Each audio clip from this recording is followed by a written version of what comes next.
everybody? Welcome to episode 19 of the RCX Show. Sorry about the long break, man. We just had to get things in order out here. So, real quick, everybody, make some noise for my guest today, E-Klipz of Muse-sic. How you doing, bro?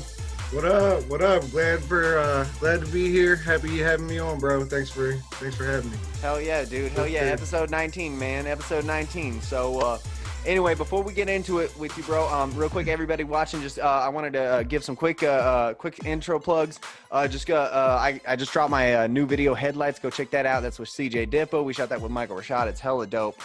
Shout out to everybody that was on it. And also, you can stream that on all major streaming platforms, Spotify, Apple Music, all that shit. And then the video is available on this channel. And then, of course, follow me on Patreon and all social media at official RCX. And E-Klipz, drop your shit, man. Hey, what up, y'all? E-Klipz of Muse-sic here. We got a show coming up with King ISO on May the 1st at the Rail Club in Fort Worth. So come check us out if you haven't seen us in show before. Trust me, it's usually dope. Outside of that, we just dropped that track with got recognized on a joint, dropped that last month, and we're just working on the new drop, 420 album. Yeah. Hopefully we'll be able to release it in time. Still got a couple fine-tuning things. I'm missing the upload deadlines, but I'm gonna try and get it out there for y'all. Hell yeah. Them fucking upload deadlines, bro. Man, I understand, dude. It's a beating, goddammit. It's a beating. it is. Well, fuck. All right, so we're gonna get in it right away because you just dropped a track called Jungle. Yep. That shit was hot as fuck, bro. I gotta say that shit really banged. I mean, I can see women in the in the club dancing to that motherfucker, dude. So that shit was lit. So what was the inspiration behind that? I mean, really, it's just this whole music industry, bro. I mean, you yourself, you and I have chopped it up before, but for the people who don't, man, it's just a constant grind, constant beat down, so to speak, right? So the inspiration came from, look, we're here and we're here to stay, and no matter what you throw at us, we will continue to progress. We will continue to just get through this shit, because man, it's a beating from the negative feedback that you get from haters, trying to get the exposure, lack of people paying any attention, but we gonna make them listen, right? So that's it, man. You got fuck it, you gotta make them listen if they ain't gonna listen. Come on now. Exactly. But fucking A, dude. And I mean, that beat was hard as hell too. Like I've heard that like you guys might have done some of your stuff, but like who did that beat? Because that beat was hard, man. That one was Matisse Soy, actually. Okay. So he was doing this giveaway to sign up for an email list, and that was one of the beats that came in it. And once we heard it, my brother, Echo, part of Muse-sic as well, he came up with the hook, and then it was on from there. We just started listening to it. We were like, oh, wow, we like the vibe of this beat. And all we could picture was just walking through a jungle, man. Hell yeah. That's like, dude, and ain't that like the crazy thing too about that is like, man, I'm used to like people like just messing with one producer or just messing with themselves. So like it's like me too. I've stepped like recently this year, I've stepped out into messing with other producers. You know what I'm saying? Just like, hey, I like it. Fuck it. Like we're gonna work with other people. And I don't know, dude. I feel like, damn, good shit comes when you work with other people. Like, I don't know. Absolutely, man. That's actually one of our biggest goals for this year. Outside of all the stuff we're doing I'd say for ourselves, right? Trying to push our stuff. Yeah. At the same time, it's like networking is so big, and there's such a lack of unity across the underground in a lot of circles, right? They're kind of niche circles. Oh, yeah. So, like for me, I want to work with more people. I want to expand even the scope of what we naturally do, right? So originally we started off like emo rap-ish, and then now we're getting into a little more hype, trying to keep some vibe music going. Done some experimental stuff. I'd call Jungle a little experimental. That was kind of outside of what we typically look for. But it was hot, dude. It was hot. Hell yeah. Yeah. So yeah, that's a big thing. We got I got a couple features coming out with some people that I'm networking with, and as you and I have talked before, man, we got to make something happen this year too. Oh, definitely, man. Yeah. Like I'm feeling a lot better now. You know what I'm saying? Like now that I got some stuff figured out, man. Because that first quarter, bro, it was hard. Man. It was hard for everybody, dude. It was hard for That you everybody. ain't lying. It was just the continuation of fucking 2020, Oh bro. yeah. And that, I mean, 2020 itself was bad. 2021 opened, and it was like, we got to shake this motherfucking whatever the fuck, this suit of 2020 off the smog. Exactly. Let's get out of it, bro. Exactly. No, dude, and I think we're getting there, man. I think people are, I think people are getting a little bit happier. You know what I'm saying? Yes. But fucking And anyway. shows are coming back. Oh Shows yeah, are shows are coming coming back. back, man. Shows are coming back. It is great, dude. I'm very Yes. excited, man. I went to one on Friday actually, so Man, I it was always dope, see you out there going to them shows, bro. That's one thing man. you cannot say about RCX. He is in the scene and I he is appreciate out it. there, out and about, bro. I appreciate that, man. Yeah, dude, I just I enjoy the culture, bro. Like dude, whether it's like an underground like Juggalo type show or whether Yep. it's just like a local show, like a local, Dallas hip hop or Fort Worth hip hop show. No matter what the fuck it is, dude, Yeah. I just like to go out and fucking rock with people, man. You know what I mean? Hey, People it's rock with fun. me It's and I like to fun. go out, dude. Hell It's yeah. enjoying the culture, man. It's fun, Yeah. man.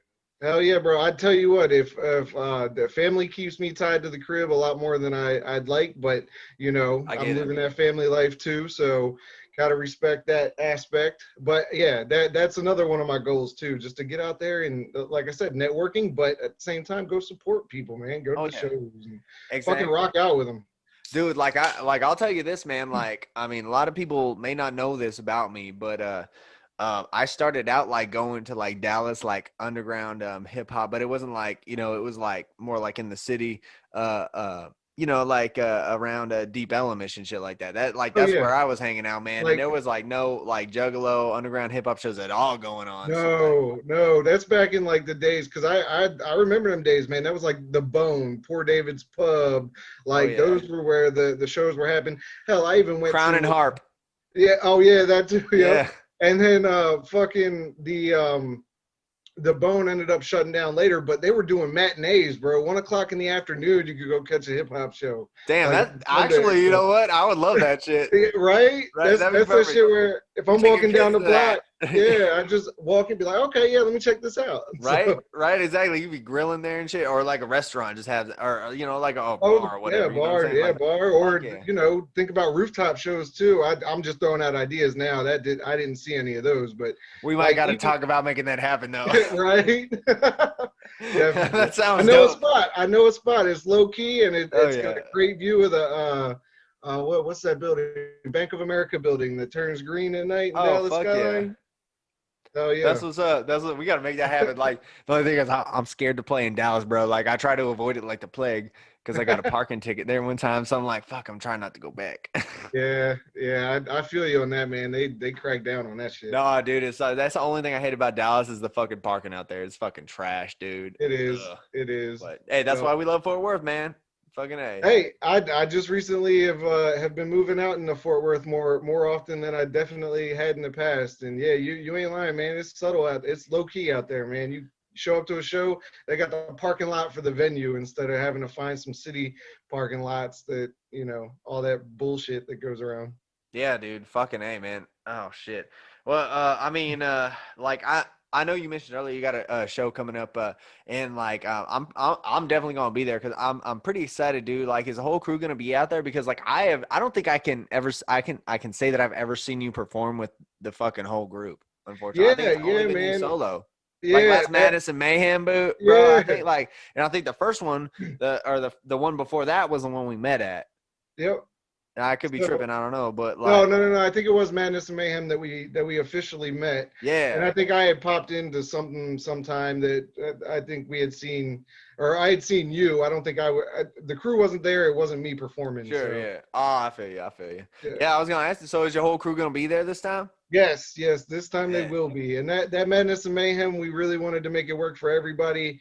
And I mean, Drew Smith, hell yeah, hell of a Niro, bro. fucking promoter. I Oh didn't yeah, want to be one of those guys that canceled because they couldn't make it. So I said, fuck it, I'll just go. Let's ride. I'll go do it. I'll go meet some people I've been connecting with on Facebook and shit. So let me go yeah. actually meet these motherfuckers. And like I said, I just wanted to be out there. So Hell yeah, it was a hell of a and show. yeah, fuck yeah, dude. And no, I feel that, dude. I mean, if you want to do it, you got to make that shit happen. Period. Fuck, Exactly. fuck waiting on anybody else. You got to go get it. You ain't lying about that. Nah, Not at all. uh-uh. But you already mentioned it earlier, but we're just gonna reiterate a little bit for anybody listening. My man here, what's your next show? May 1st at the Rail Club, Fort Worth. Be out that bitch, because it's the group therapy tour with King ISO, Hell yeah. Ski Mob, Snake Lucci, and Tybo the Truth. Hell yeah. Hell yeah, dude. And several other local talents That's gonna be dope that as I hell. can't wait to see. Oh yeah, that's gonna be dope as hell, dude. I'm very excited about that show, man. I'm very excited to see that show, dude. It's gonna be crazy. Friggin' A. So and I mean, of course, you got fucking everybody listening, fucking Strange Music's King ISO, fucking rocking that shit, and of course C Mob, friend of Strange, you know what I'm saying, longtime collaborator, and shit, man. Speaking of Strange, I know you already brought it up, but you got a fucking another Strange Music artist in your repertoire, and that'd be Recognized. That's lit as fuck, dude. So like, how did that come about, if you don't mind me asking? Man, that actually has some backstory. So I mean, I'll be honest. I was looking around. I was like, okay, I want to get one of my as I always reference goals, man. I set a lot of goals and I try to achieve them, like vision board type shit, bro. You got to write that shit down, manifest that shit. So fucking I wrote down last year, one goal for this year was to get a major collab. And then when I started looking around at who can I get for that collab, I looked across several different artists. To name a few, King Crooked, that would have been dope. Cryptic Wisdom, we looked at him. We looked at Liquid Assassin, which we still might end up trying to do something with. Obviously Recognized, because that's who we landed on. But there was a turning moment as I was doing some research and trying to figure out what would be the best fit, and if we had a song that we could really gravitate towards getting somebody on. And it hit me. I was like, oh, well, we did a mixtape back in the day, Underground Hustling, and Recognized was the host of that. And when he spit some stuff off of My Anxiety, what is that? My Anxiety is Tripping, or it was something off of one of his mixtapes that he did, and it had to do with anxiety. I can't remember the name of the song for the life of me at this exact moment. But anyway, he went behind. I know the tapes. Yeah. I can't think of it either, but I know what you're talking about. Yeah. But it was like one of those real melodic. Yeah. Hell yeah. So he went behind our track on it. All right. Hell yeah. Went over like a bar. It was a bar and a half that he had laid down behind our song on our beat. And I was just like, wow, that was really dope. Either like the song itself stood out. It was horribly mastered, by the way. I will admit to that, because I was still learning back then. A lot. I had a lot less experience than I do now. But anyway, so he went over top of it, and I was like, damn, that's what's up. I don't know. It was the only time we had heard him go behind somebody on the mixtape. So I was like, oh, well, damn, I don't know if that meant something.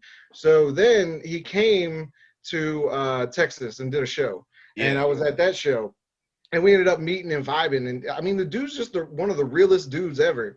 So fast forward a little bit more, I posted on Twitter, who should we do a collab with, just fucking around. And I tagged Ritz and Recognized in it, thinking, one of them two we'd like to do a collab with. And this was before all this research and stuff was going to go down. This was years ago. Yeah. And he was the one who he tweeted back. Ritz didn't reply, which I don't take either kind of way, any kind of way, but Ritz did. And he added us after, and this was after the mixtape and everything.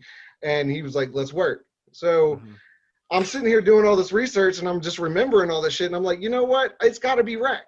It just has to be. Yeah. All that shit. Like we've kind of built that, at least for me, the suspense. I don't know if anybody else was watching, but like I was like, yeah, I'm ready to do it with Rec, and we had to make that the first one. So that's dope. Yeah, dude, Recognized, man. He's a cool motherfucker, bro. He really is. He's a cool motherfucker. Like, I've had nothing but good experiences with that cat, dude. He's down to earth and just chill motherfucker, man. Oh yeah. Somebody you could talk to, have a nice conversation with, and then just be left feeling like you didn't kill your brain cells. Bro, dude, I'll tell you this, dude. The first time I met that motherfucker, like, it was my group, Smoke 'em Records, back in Chicago. We'd open for them at Mojo's Mayday. You know what I'm saying? Like, we got to interview him and shit like that, and I got to meet him, and I was like, oh my god! I like did a fucking like Justin Bieber fanboy. And I was like, oh my god, Recognized, right? Like it was embarrassing. And then, Fanboy shit. yeah, right. And then 5 years later, I met him at a meet and greet because of like Strange Music Street Team, dude. I got in a meet and greet. You know what I mean? I met him there, and like, thank God they didn't remember me, but they were like, "Oh shit, Mojo's? Yeah, dude, we love that place, bro. There's a little fucking Mexican restaurant right next to that. That shit is delicious." And it was, dude, coolest motherfuckers ever. Mayday and Recognized, bro. They're all dope as fuck, man. They make you Hell feel yes. cool shit when you meet them, bro. But fucking hey, man, in doing my research, I checked out your Voices music video, dude, and that shit is hard as fuck. I gotta say, man, that shit was very fucking dope. I mean, it was on some deep shit, and you guys were on your chopper shit, bro. That shit was hard, and it was crazy to me because I was expecting a verse from you, but like you just left me hanging. I was like, damn. It's funny. I had one written. I did. So let me tell you first how the hook came about, right? So I'm sitting there tripping on shrooms, deciding to record, right? And that beat came on, and that intro was all. I had no plans to do the intro the way that I did it with the voices and the, shit like that. I was just mad vibing in a zone, tripping on shrooms in the booth, just talking to myself basically. Yeah. And then I wrote the hook, and I was like, God damn, that fits fucking perfect. And then I wrote a verse, but somebody else came and was like, "Oh, I got a verse," and that was that RLM guy, and he's a dude that we enjoy working with a lot. He's the one who did the Ride Alone video. He did our documentary, right? He is Dead by Design, and he had always thought about getting back in the booth. And I was like, "Fuck yeah, bro, you take it." So I just stuck with the hook, let him take the verse, and then my boy Pariah killed that last verse. So we were very happy with how it turned out. Dude, I fucking love that shit. What was I gonna say here? And the presentation of the music video too was lit as fuck because like I liked how you guys were, spoiler alert, you got like one of you guys would be rapping or singing or whatever, and then everybody else would just be like froze up and shit. That shit was hard as well. It reminded me of fucking the Caterpillar video with Royce and M. Like what was your inspiration to do that shit? Because that was hard, bro.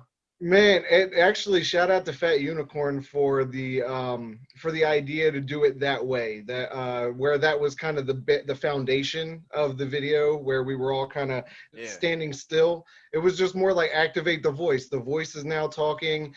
That voice has control of the body, right? So Echo, he didn't necessarily spit on the track, but he was the other dude that he was actually going no mask in it on purpose, right? To kind of fit the story of the video was him personally. And then we were all the voices in his head. So I was representative of him, right? And being the chorus, talking about the voices in my head. And then RLM and Pariah were the voices. So it was almost like a schizophrenic mind state type of thing where when one personality is active, it has the ability to take over and basically shut down the other personalities. Right. So that was kind of the vision for that aspect of that performance arc in the video.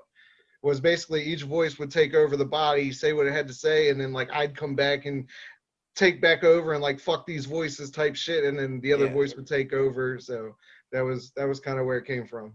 Yeah, damn, that's an interesting ass concept. So like let me ask you this. So what's with the masks? Like what's the deal with those? Like where'd they come from?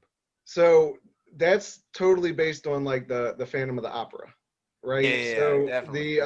The main guy, and again, on the spot I can't remember names and shit. But anyway, the guy falls in love with the woman who's in one of the plays, and then she falls in love with a childhood friend. I think he's an investor or some. He's not in the play, but he's something that has to do with the play, right? Yeah. And then once once the Phantom figures out that, she's in love with somebody else, he just starts wreaking havoc throughout the theater. And a lot of our initial inspiration, I don't know if you checked us out all the way back to The Human Condition, but a lot of that shit and shit predating that, even like on our SoundCloud type shit, spurred from toxic relationships. So where we were literally to the point where we were like in love, but we were sick of our partners. Yeah. And they were our muses. They were producing good okay, I see what music, you're saying. right? So I see what you're doing Muse-sic, sick of our muses. Okay. So that's All right. where all that came from. Damn. All right. That's hard, bro. That's hard. I like that. I like that. That's hard. Yeah. Fucking A, dude. All right. I mean, I was actually going to ask you, like, tell me about music. So you definitely explained the music, Yeah. the meaning. Like, so what's the origin of it? Like, how did music and in fact, Death Trap Records, your label, how did all that get started, man? All right, so Death Trap Records was always more of just a name for us to kind of use as our record label because we were unsigned and Yeah. we were bougie. We didn't want to go by unsigned. No, fuck that. We're starting our own shit. But that was back when I was 15, 16 in high school, fucking out in Minnesota. So for me, I grew up in Baltimore, moved to Minnesota, moved to Pennsylvania before finally transplanting in Texas. So Death Trap goes all the way back to Minnesota. And it was actually the first person I had started rapping with, Dub D, was what he went by. He's since retired and not doing any music anymore. But his whole thing was the Death Trap clique. So excuse me. So I kind of adopted the name from him, got permission after leaving that I was like, hey, I'm still going to do this. Obviously, you're a part if you want to be. He's like, oh, nah, man, we're all good. Take it and run with it. So I went under that guise for a while. E-Klipz was my name. And that was kind of my solo umbrella, Death Trap. And then me, I was branding the label. And again, not again, but I take a lot of inspiration from Strange, right? They brand Strange just as much as they brand the artist to make it, their branding like right for Strange music. So I wanted to do the same thing with Death Trap, regardless of if it was only me as an artist. I wanted to brand the label and not necessarily me as the artist. So then I fast forward, moved down to Texas, and I met Pariah while we were working in a call center. So that kicks off, and we'd start doing music together. He actually got signed the first day he came to spit in the studio. Hell yeah. So that was, I mean, he just blew me away. He was like, oh yeah, I'm always, helping lay down beats or play instrumental riffs, because he plays guitar, he does drums, he does shit, plays instruments and shit, so plays keyboard. And he was like, I always wanted a shot at writing though, and spitting something. They just never gave me a shot. I said, well, shit, fuck it. Come over to my crib, and I got a studio. Come lay something down. Laid it down pat. I was like, damn, okay, you're signed as of tonight. Grabbed a bottle of water to take a swig, and it had vodka in it. There you go. So that was his initiation. That was another funny story. But then after that, I mean, me and him had just been inseparable at that point. We were brothers after that, and always kicking it, always being there for each other when shit goes down, that type of shit. And like I said, a lot of the stuff was around, female relationship shit. Yeah. So after that, he came up with the idea for Muse-sic. He goes, you know what? I'm sick of my Muse-sic. That would be a dope name. And I was like, fuck yeah, it is. So then we just rocked with it. Hell yeah, that's dope as fuck. That's dope as fuck, bro. So let me ask you this: like, as an entrepreneur, as an artist, what would be like? And this is like the corny question that I gotta ask. You know what I'm saying? Like, interview motherfucker, I gotta ask this corny ass question. But like, what is like the best advice you can give to like an artist and B, an entrepreneur? Shit, my dog's going crazy. Man, the best advice. Shit that I wish I had known years ago is watch how people move and learn the industry, just how it all works. Think about all aspects, doing shows, how to get on shows, how to properly mix and master your shit, how to properly market your shit, how to identify, your target audience, how to do XYZ as it pertains to the industry, and then learn everything you can about it, and then make sure that you get in with some motherfuckers that do that shit, because then you watch how they move, you see how they operate, and you start to get an idea, start connecting dots in your head and shit like, oh, that's how that worked. Because I had literally went, like I said, I've been doing this since I was like 15. only 5 years ago would I say that we really started taking it seriously and started doing like the real artist type shit. And that's because I had, and I mean, this was just ignorance on my part, 10 years in the game where I had literally had no idea what was going on. Yeah, I didn't know how exactly. people were booking shows and opening up for these bigger acts and shit like that, man. That was shit that I dreamed about. I was like, man, how do they keep doing this? Like, why do Right. they got some local guy, you know, at the time on this bill?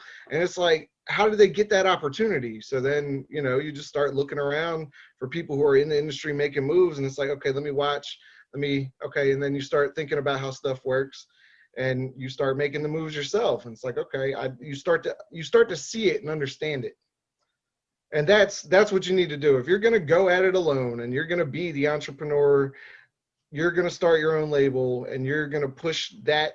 That's gonna be your journey. You need to learn everything you can about every facet of the game, because number one, you ain't gonna make no money if you continually outsource.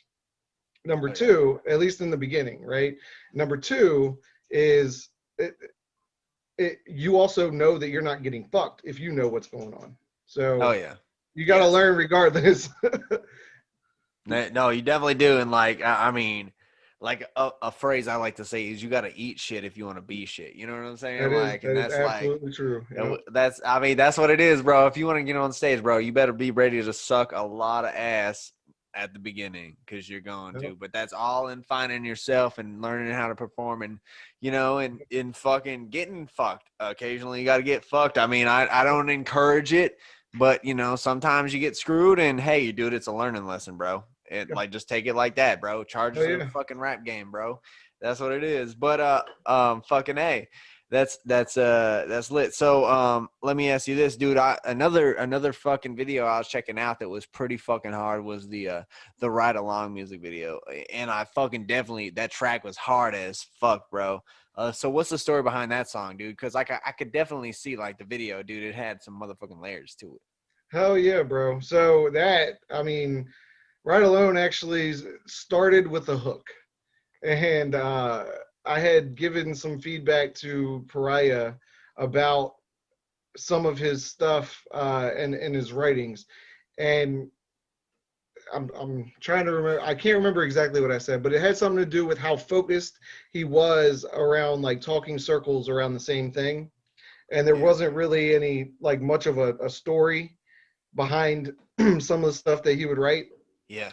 And then we heard that beat, and I think I said this in our documentary, and I'll say it now again as well, behind the music, by the way. Um, when we heard that first in the beat, bro, it was like a whole vibe. Just that beat was a fucking vibe. And then Pariah wrote that hook. The beat was actually called Ride Alone. Fucking, I think produced by Prime Stars is who I think produced that one. But it was called Ride Alone. Yeah. Oh no, It's I'm sorry, hard. Don P. I think it was. Don P. Okay, yeah, Yeah, dude, he's yeah, hard, bro. He's yeah, hard. I Don got some P. of his Yeah, beats, bro. He's hard. hell yeah. So from that moment, Pariah wrote the hook, and then we went in from there. The whole concept was set, Ride Alone. That's exactly what we heard in the beat. It was one of those songs where you could just be driving down the highway, smoking a blunt, and be vibing to. And Hell then yeah. when he wrote that hook, talking about the several different like reasons you would drive alone, not centered on one particular focal point, it was like, oh, okay, yeah, that's the one Hell right yeah. there. That's the one we're gonna do a video to. That's the one, all that. So then get RLM or Dead by Design involved, and then that's where it kind of took off from there. The whole thing was about riding alone in a whip, and we had to make the video echo that. Hell yeah, dude. It definitely did, man. And the bar scenes were hard as fuck, Oh dude. yeah, Like that shit was dope as hell, man. I really enjoyed that. That's definitely a playlist track right there, I gotta say. Um, so that brings us to this, man. That brings us to this. Dun, dun. This is the question that I ask all my motherfucking guests. It's like the fucking tradition or whatever. The fuck. So what is your biggest rock star moment? oh shit. Ah, man, my biggest rock star moment would be actually after the Twisted show that we did. I can't remember if it was 2018 or 29. It was probably 2018, I think. Yeah, yeah. I think that Was it might like be the right last. around Halloween or some shit? Yeah. No, Dude, Cinco de Mayo. It was Cinco de oh, Mayo. Cinco de Mayo. The Halloween one was the year before that. Okay, yeah, that's what I went to when I was like in the fucking I was like in a suit. That, Just you to know fuck with what? people. Yeah, no, that's funny. You're right. Okay, so that's where we may have first crossed paths because I did do that one and I did that one alone and I completely bombed the fuck out of that, by the way. Yeah. I do remember that show. I don't like remembering it, but yeah, that's the Yeah. Halloween one. Yeah. This other one was the May 5th one, the Cinco de Mayo one. So I'd prefer to talk about that one. No. I figured. But it was after like just being on the stage with everybody together, doing for the first time. This is when we started adopting the mask stuff. That was our first show in the masks, and then the whole performance that we had laid out, like at the end of Monsters, the song Monsters, we like all committed suicide basically. Yeah. And like I don't know what had, like they told me afterwards, but I had fallen to the ground at the end of my verse because I was first, and then I just stayed still, and I had, that's actually how I got this blood stain on this here, is I had a tablet that I popped and I started coughing up blood and shit, and then I died. Basically, I was like I took a cyanide pill or some shit, yeah.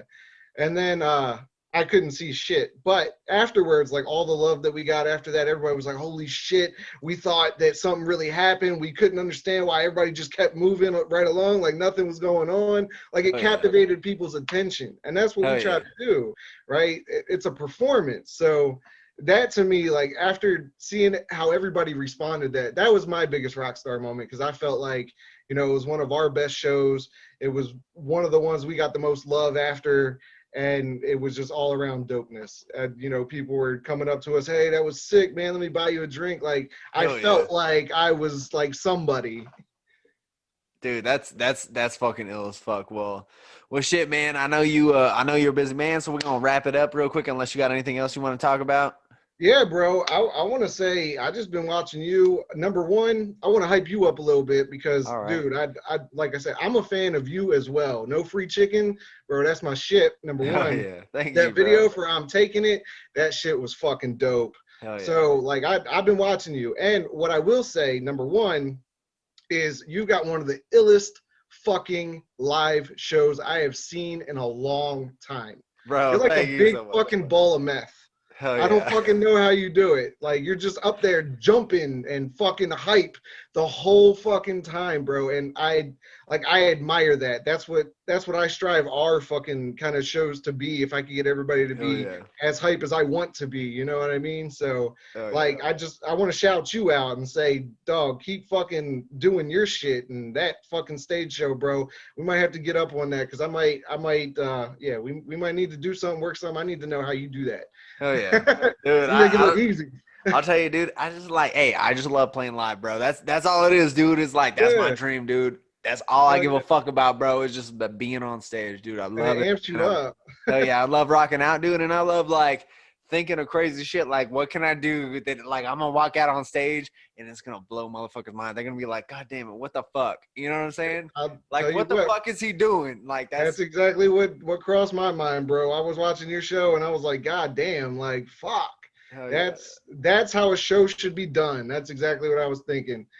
That's it, dude. That's it, man. Well, dude, I really appreciate that in my accolades, bro. That makes me feel very good, dude. Thank you so much, bro. And I'm fucking rocking out with you guys, bro. You guys are hard as fuck, man. Like I already told you, I'm a fan already, man. So appreciate that, man. Like you guys got a lot of dope ass. I'm like seeing the future, and I know you guys got a lot of dope ass shit coming for us. So we're gonna be on the lookout for it. Yes, sir. And same with you, bro. I'm gonna keep watching. Hell we yeah, we gonna link up. We definitely got to get something. Oh no, we're working this year, bro. We're working this year. So fucking A, bro. You just like we'll talk after this, dog. Like let's talk after this. We'll get it, but we'll wrap it up real quick, dude, because like you know we got business to talk about. So anyway, thank you once again, E-Klipz. Muse-sic, Death Trap Records, and real quick, give them an outro for us. Shit. Y'all, check out Muse-sic of Death Trap Records. Make sure you check out RCX of Smoke 'em Records. Because once you become fans of both of us, you're going to be on the lookout for what we do together. And with that, we gonna be outie. Make sure you check out the show. You can meet RCX there if you haven't met him already. You can come see Muse-sic perform. And May 1st, Rail Club, be there. Doors open 6 o'clock. Hit me up for tickets. Hell yeah. And everybody, that's it. Make sure you follow Muse-sic. Make sure you follow DTR at DTR Music or Records, right? No. At DTR Muse-sic. Yep. Okay, there you go. ADTR MUSESIC. On social media, and of course hit them up on YouTube. Make sure you check out those music videos we mentioned because they're fucking dope. And of course, I'm RCX. Follow me at official RCX on Patreon and all social media. Stream me on fucking all whatever by searching RCX. Check out that new music video, Headlights. And 424, we're doing the 420 after party at Haltom Theater, excuse me. A bunch of rock bands, a couple metal bands, and then I'm closing out the night. We're having a hip-hop after party. It's going to be crazy. We got a ton of special guests coming out. Bro, you should come out. It's going to be a great time. We'll try and make it. I got a free ticket for you and your woman or whoever you want to bring out. It's all good. If you want to, just let me know. And with that, everybody, RCX out.